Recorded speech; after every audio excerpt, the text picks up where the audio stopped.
the reason why it feels, you start to feel the wave of like, I guess this is just what they want to do, is that the Mike D'Antoni stuff looks more real than ever. And I guess. What? Well, I guess, or they would just sign him.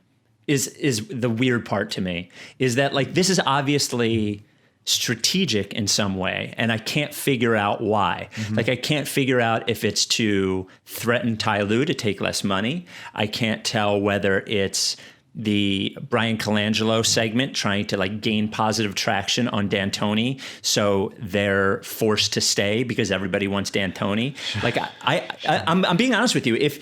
Like all they have to do, if D'Antoni wants to come here and they want him, all they have to do is pay him. Like it would just be over. It's like Billy Donovan's coaching somewhere. It would just be over. So that's why the whole thing's a little fishy to me. There's a lot of teams that still haven't signed anybody, especially because like the status of next season is still up in the air as far as when that would start.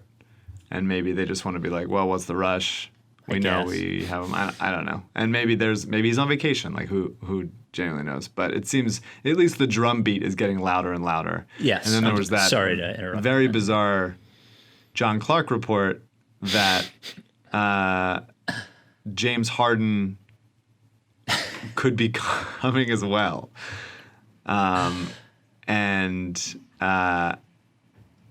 Yeah, I heard something similar. I don't know. It's fucking insane. It does seem insane. It does seem insane. And he's like, going to come in 3 years when his contract's up. What are we talking about? The whispers that I got, I don't hear anything of real value from. Everything I hear is like third hand of people that actually do this stuff. But it's like it'd be a trade situation because of the how much Tillman Fertitta, who owns the Rockets, wants to like shed salary and pay less for the team.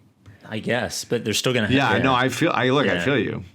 But I don't like know. James Harden only wants to play with fucking Mike D'Antoni. Like that's I don't. You would want Harden, right? Yes, in a world? Yes, in a second. I mean, wouldn't you? Yes. He's one of the. Would you trade Embiid for Harden? Yeah, but I don't think it's the right. I think Ben is the right thing to trade for Harden. I think like the one thing that Harden has not had, and we've seen the split, right? We've seen the rim running center with Harden, with Clint Capella, who couldn't do anything but dunk and play defense, and we've seen the no center thing with Harden, like with Covington, and it's a guy that can shoot, but isn't a rim runner or anything like that. But we have not seen Joel Embiid with Harden, and I think it's really sort of a perfect match to play not have to do what they were doing, not have to just run isolations over and over and over again, and somebody who can distribute the ball and shoot. I mean, I think Ben's the more obvious choice, because putting someone on the floor with Harden who can't shoot, I don't know. It seems like better to have, and who isn't a rim runner, like Simmons isn't, and I doubt he would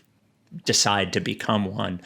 Neither's Embiid though. No, but he's still honest. 7 feet, 275 or whatever he is. So the conversation I had was it might not be for either Embiid or Simmons.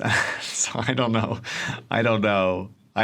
It seems like totally. Well, he makes $40 million. Who are we trading for? I know. Him? Yeah. I don't know. It seems there's not that many people that it could be. But if somebody has like a non-guaranteed $40 million contract that can just expire, I have no idea. I have absolutely no idea. I would say that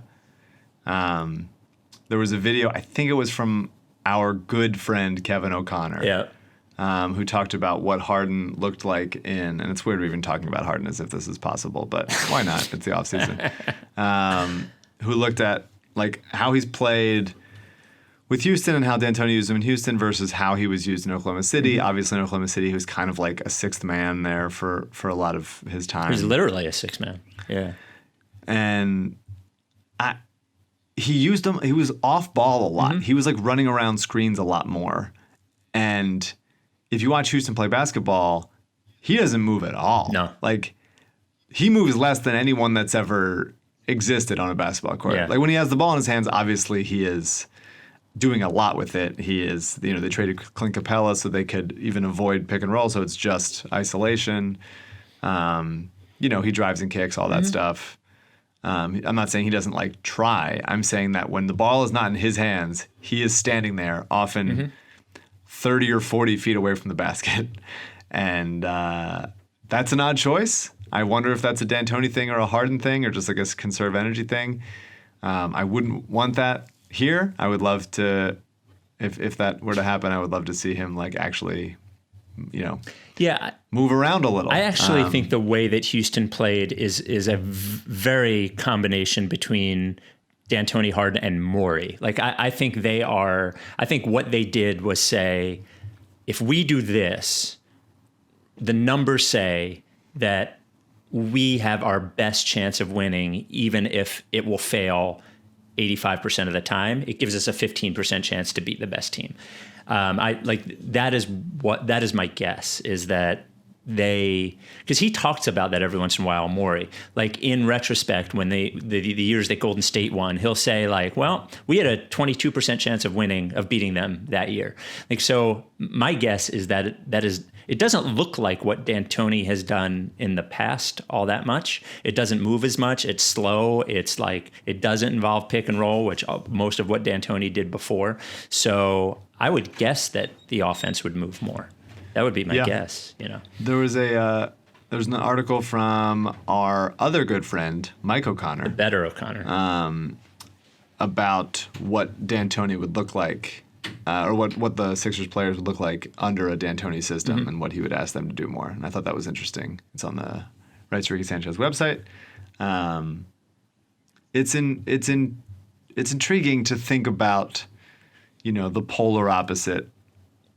You know, the Sixers and the Rockets. I wouldn't say they're polar opposites actually, because the Sixers had almost no movement and nothing, and the Rockets also had very little movement, but at least a lot of shooting. And so I wonder, D'Antoni's never really had, I mean, I guess you could say kind of Carmelo in New York, kind of Amari in Phoenix, although he didn't do it much. Maybe Dwight in LA, which obviously was a nightmare. He's never had like a good post-up big man. No. And so I would wonder what Embiid would look like under him. And Mike made the point, Mike O'Connor, was that he'd be passing a lot more out of the post, and they would hope there would be more actions benefiting movement and finding easier looks and getting Embiid into a more of a facilitator from that spot, which I would always wanted.